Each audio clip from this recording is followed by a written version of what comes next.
اگر میں کہوں کہ ایک ایسی دعا ہے جو اللہ کے غضب کو روک دیتی ہے تو کیا آپ یقین کریں گے؟ اور سب سے افسوسناک بات یہ ہے کہ ہم میں سے 90% لوگ یہ دعا جانتے ہوئے بھی نہیں پڑھتے، اور نبی صلی اللہ علیہ وسلم نے اس دعا کو اللہ کے غضب سے حفاظت کا ذریعہ بتایا ہے، یعنی کہ اس دعا کو پڑھنے سے اللہ پاک کا غصہ ٹھنڈا ہو جاتا ہے، اللہ پاک راضی ہو جاتا ہے، خوش ہو جاتا ہے۔ کیا یاد نہیں آپ لوگوں کو کہ پچھلی قوموں کے ساتھ کیا ہوا؟ کس طرح ان پر عذاب آئے، کس طرح ان لوگوں نے اللہ کے غضب کو دعوت دی، پھر ان کا کیا حال ہوا؟ آج وہ مٹی کا ڈھیر بن چکے، اللہ تعالیٰ نے عبرت کا نشان بنا دیا، ہم لوگ لیکن یہ بات سمجھ نہیں پاتے۔ آپ دیکھ لیجئے حضرت موسیٰ علیہ السلام کی قوم کا کیا ہوا، فرعون کا کیا ہوا، اور دوسری قوموں کا کیا ہوا، حضرت نوح علیہ السلام کی قوم کے ساتھ کیا ہوا؟ انہوں نے تو 950 سال تبلیغ کی، ایک اللہ کی طرف بلایا۔ یقین کیجئے ہم لوگ اگر ان باتوں کو نہیں سمجھ پائیں گے، کریں گے، اپنے اوپر ظلم کریں گے، تو آپ نے دعا تو پڑھی ہوگی، سنی بھی ہوگی، ربنا ظلمنا انفسنا وان لم تغفر لنا وترحمنا لنکونن من الخاسرین، یہ حضرت آدم علیہ السلام کی دعا۔ آپ دیکھ لیجئے، اس کا ترجمہ پڑھ لیجئے۔ یہ وہ دعا نہیں ہے جو میں آپ کو بتانا چاہ رہا ہوں، لیکن میں یہ بتا رہا ہوں کہ دیکھیں اللہ تعالیٰ سے ہمیں دعا مانگنی ہے، اور ایک دعا جو میں آپ کو بھی بتاؤں گا وہ آپ نے پڑھنی ہے۔ ہم اگر اللہ کے غضب سے بچنا چاہتے ہیں، ہم چاہتے ہیں کہ اللہ تعالیٰ ہم سے راضی رہے، خوش رہے، اور ہم چاہتے ہیں کہ اللہ تعالیٰ ہمیں آفتوں سے بچائے، بلاؤں سے بچائے، ناگہانی موت سے بچائے، تو یہ یاد رکھیے گا کہ سب سے پہلے اللہ کو راضی کرنا ہے۔ اللہ کو غصہ جب آتا ہے تو آپ دیکھ لیجئے، آپ پچھلی قوموں کے واقعات پڑھ لیجئے، وہ تاریخی واقعات جب آپ پڑھیں گے تو آپ خود ہل جائیں گے، اور ہم لوگوں کو یہ بات سمجھ میں نہیں آ رہی ہے۔ اگر ہم چاہتے ہیں کہ ہم ان پریشانیوں سے نکل آئیں، ہم ان اذیتوں سے نکل آئیں، ہم چاہتے ہیں کہ ہماری صحت اچھی رہے، ہم چاہتے ہیں کہ ہمارے مالی حالات اچھے رہے، ہم یہ چاہتے ہیں کہ جیسا ہم چاہیں ویسا ہونے لگ جائے، تو اللہ کو راضی کر لو۔ اللہ تعالیٰ راضی ہو جائے گا تو سارے کام بننے لگ جائیں گے۔ لیکن اللہ تعالیٰ کو اگر غصہ دلایا تو اللہ کا غضب بڑا خطرناک ہے، اللہ کا غصہ بڑا خطرناک ہے۔ حفاظت کے لیے، بچنے کے لیے، ہر بیماری سے نکلنے کے لیے، اپنے آپ کو آپ چاہتے ہو کہ یار مجھے کسی طرح نیک ہدایت مل جائے، میں نماز پڑھ سکوں، میں قرآن پاک پڑھوں، میرا دل چاہے، تو یہ دعا بڑی کارآمد ہے، بڑا اثر رکھتی ہے۔ لیکن بہت سارے لوگ ایسے ہیں جو ویڈیو تو دیکھتے ہیں لیکن ایک کان سے سن کر دوسرے کان سے نکال دیتے ہیں۔ میں نے ایک ویڈیو میں کہا تھا کہ ہر بندہ اپنے فیوچر کے لیے پریشان ہے، وہ چاہتا ہے کہ میرا فیوچر جو ہے وہ سیکیور ہو جائے۔ میں اتنی محنت کر رہا ہوں، اگر میں آج شادی شدہ ہوں، میرے بچے ہیں، تو میرے بچوں کا مستقبل اچھا بن جائے، میرا مستقبل اچھا بن جائے۔ میں منع نہیں کر رہا ہوں اس بات سے، میں یہ نہیں کہہ رہا ہوں کہ آپ اپنے فیوچر کے بارے میں نہ سوچیں، لیکن حد سے زیادہ نہ سوچیں، حد سے زیادہ اپنے آپ کو پاگل نہ کر دیں اس معاملے میں۔ یہ صحیح ہے، قرآن پاک میں ہے وَلَيْسَ لِلْإِنسَانِ إِلَّا مَا سَعَى، لیکن ہمیں بھی تو دیکھنا ہے۔ قرآن پاک میں ہے، بالکل ہے، جگہ جگہ پر آپ یہ دیکھیے کہ محنت کرنا، رزق حلال کمانا ہر جگہ پر لکھا ہوا ہے،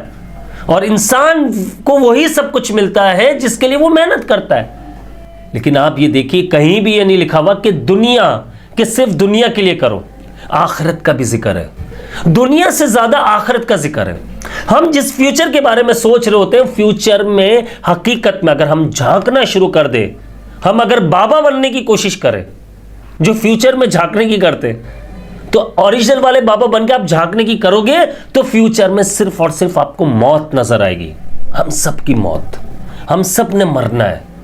میں یہ سمجھانا چاہ رہا ہوں، کچھ لوگ ایسے ہوتے ہیں جو بڑی اذیت سے زندگی سے جاتے ہیں،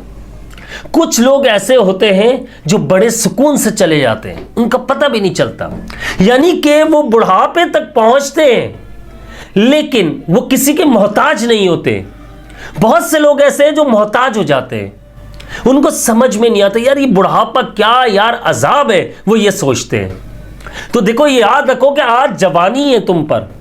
آج اگر تم اعمال صحیح کر لو گے، آج تم یہ دعا پڑھنا شروع کر دو گے، تو سمپل سی بات ہے، تمہارا بڑھاپا جو ہے وہ بہت زیادہ سیکیور ہو جائے گا، تمہاری جوانی سیکیور ہو جائے گی، تمہارا رزق بڑھتا چلے جائے گا، یہ اللہ کا وعدہ ہے، اور تمہیں وہاں سے رزق ملنا شروع ہو جاتا ہے جہاں سے تم گمان بھی نہیں کرتے۔ یہ میں جوانی کی بات تو کر رہا ہوں، پھر یہ بڑھاپے میں آ جاتا ہے۔ اگر بڑھاپے کی بات کریں تو آپ کسی کے محتاج نہیں ہوتے، رزق کی پریشانی نہیں ہوتی، بیماریاں جو عجیب عجیب بیماریاں جو آج پیدا ہو چکی ہیں جن کا نام ہم نے کبھی سنا نہیں تھا، آج وہ بیماریاں جنم لے رہی ہیں، وہ اٹیک کر رہی ہیں، اور پتہ ہی نہیں ہوتا بندہ کب کے کب دنیا سے جا رہا ہے، اور بڑی اذیت سے جا رہا ہے، ایک نئی بیماری کے ساتھ جا رہا ہے۔ اگر آج ہم اپنا آج ٹھیک کر لیں، میں یہ نہیں کہہ رہا ہوں پیسہ نہ کماؤ، پیسے میں بھی کماتا ہوں، محنت میں بھی کرتا ہوں، ہم سب کرتے ہیں، جتنے بھی دیکھ رہے ہیں سب کرتے ہیں، لیکن خالی پیسہ کمانا جو ہے نا یہ نقصان دہ، یہ انسان کے اندر ہوس پیدا کر دیتا ہے۔ آپ یقین مانیے، میں مذاق سیٹ کے بات کروں، آج آپ 1 لاکھ روپے کمائے روز کے، ڈیلی کے 1 لاکھ روپے کمانے شروع ہو جائیں، سمپل بتا رہا ہوں۔ آپ کہو گے شروع میں آپ کو کوئی کہے نا کہ یار 1 لاکھ روپے روزانہ ملے گا آپ کو، بس صبح سے رات تک یہ جاب کرنی ہے، آپ کرو گے، آپ دل و جان کے ساتھ کرو گے، لیکن کچھ دنوں بعد آپ کو لگے گا کہ یار مجھے 1 لاکھ کم مل رہے ہیں، مجھے 1.25 لاکھ روپے ملنے چاہیے، مجھے 1.5 لاکھ روپے ملنے چاہیے۔ یعنی انسان کی ہوس بڑھتی جاتی ہے، انسان کا کبھی بھی اس کے اپنے کمائے ہوئے پیسوں میں پورا نہیں ہوا، اس کے اخراجات کبھی پورے نہیں ہوئے، اسے آپ لاکھ روپے روزانہ دے رہے ہو، مہینہ 30 لاکھ روپے دے رہے ہو، وہ اپنے خرچے اور مزید بڑھا کر وہ اور زیادہ پھنس جائے گا، اس کی ہوس، وہ کہے گا 30 لاکھ مہینے کا کما رہا ہوں، کم ہے یار، 35 لاکھ کمانے چاہیے، 40 لاکھ کمانے چاہیے، مہنگائی کتنی ہے۔ اور یہ بات ہم لوگ سمجھ نہیں پاتے، ان باتوں کو نوٹ کیا کریں۔ میں یہ نہیں کہہ رہا ہوں کہ پھر سے کہہ رہا ہوں کہ پیسہ کماؤ، جتنا کما سکتے ہو کماؤ، لیکن تھوڑا سا ٹائم جو ہے نا، تھوڑا سا، اگر آپ 8 گھنٹے سوتے ہو، پیچھے آپ کے پاس 16-17 گھنٹے بچ رہے ہیں، مثال دے رہا ہوں میں آپ کو، تو کم سے کم 2 گھنٹے 1.5 گھنٹہ اللہ کے لیے نکالو، جس میں آپ کی نمازیں بھی ہو جائیں گی، جس میں آپ قرآن پاک بھی پڑھ لیں گے، جس میں آپ یہ دعا بھی مانگ لیں گے۔ وہ دعا میں بتاتا چلوں آپ لوگوں کو، وہ ہمیشہ کی طرح میں آپ لوگوں کو اس دعا کے بارے میں کہتا ہوں، اور نبی صلی اللہ علیہ وسلم نے اللہ کے غصے سے بچنے کی دعا بتائی ہے کہ اللہ کے غضب کو ٹھنڈا کر دیتی ہے دعا۔ استغفر اللہ الذی لا الہ الا هو الحی القیوم واتوب الیہ، بڑی بہترین دعا ہے۔ استغفر اللہ الذی لا الہ الا هو الحی القیوم واتوب الیہ، یہ دعا پڑھیں۔ اب جو 1.5 گھنٹہ 2 گھنٹہ میں نے کہا کہ آپ نے پورے دن میں نکالنے، 14 گھنٹے آپ کے پاس بچ رہے نا یار، جتنا پیسہ کما سکتے ہو کماؤ، کوئی منع نہیں ہے، کوئی روک ٹوک نہیں ہے، لیکن یہ 2 گھنٹے جس میں آپ نے فجر، ظہر، عصر، مغرب، عشاء یہ آپ نے پڑھنی ہے۔ قرآن پاک دن میں 1 بار بھلے پڑھ لیں، آپ 1 رکوع پڑھ لیں، لیکن پڑھیں ضرور۔ وَاذْكُرُوا اللَّهَ كَثِيرًا لَعَلَّكُمْ تُفْلِحُونَ، اللہ کا ذکر کثرت سے کرو تاکہ تم کامیاب ہو جاؤ، فلاح پا جاؤ کیے بغیر۔ اور آج ہم اللہ کو راضی کیے بغیر کامیاب ہونا چاہتے ہیں، امپاسبل، پاسبل ہی نہیں ہے۔ اب یہ 2 گھنٹے میں آپ نے 5 نمازیں بھی ادا کر لی، آپ نے قرآن مجید بھی پڑھ لیا، آپ نے استغفار کی تسبیحات بھی پڑھ لی، استغفر اللہ الذی لا الہ الا هو الحی القیوم واتوب الیہ۔ آپ اپنے رزق میں برکت، اپنی مال میں برکت، اپنی صحت میں برکت، اور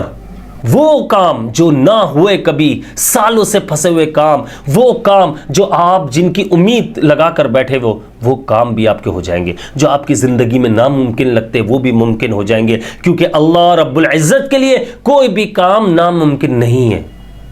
وہ تو خالق ہے نا یار، اسی نے تو بنایا سب کچھ، کیسے ناممکن ہو سکتا ہے اس کے لیے؟ بس اتنا ہی کہنا تھا اس ویڈیو میں، صرف اللہ کی رضا کے لیے، نیک اعمال کے لیے 2 گھنٹے اپنے 24 گھنٹوں میں سے نکال دیجئے، صرف 2 گھنٹے، ساری نمازیں بھی ہو جائیں گی، آپ قرآن پاک بھی پڑھ لیں گے، آپ تسبیحات بھی پڑھ لیں گے، استغفار بھی کر لیں گے، درود شریف کی تسبیحات بھی پڑھیں گے انشاءاللہ۔ آپ یہ دیکھیے گا، اور درود شریف کی تو کثرت کیا کریں، بڑا سکون ملتا ہے اس میں، بڑا میٹھا ہے، بڑا سکون والا ہے، اور ایک درود شریف پڑھنے پر اللہ پاک 10 بار رحمت نازل فرماتا ہے۔ اور جنہوں نے اب تک میرے چینل کو سبسکرائب نہیں کیا لازمی سبسکرائب کر لیجیے گا، اور میرے ABS ڈاکومنٹری چینل کو بھی لازمی اپنے سبسکرائب کر دینا ہے، بیل آئیکن کو پریس کر دینا ہے، اور مجھے اپنی خاص دعاؤں میں یاد رکھیے گا۔ میں ہوں آپ سب کا بھائی عبداللہ بن حمید۔ السلام علیکم ورحمۃ اللہ وبرکاتہ۔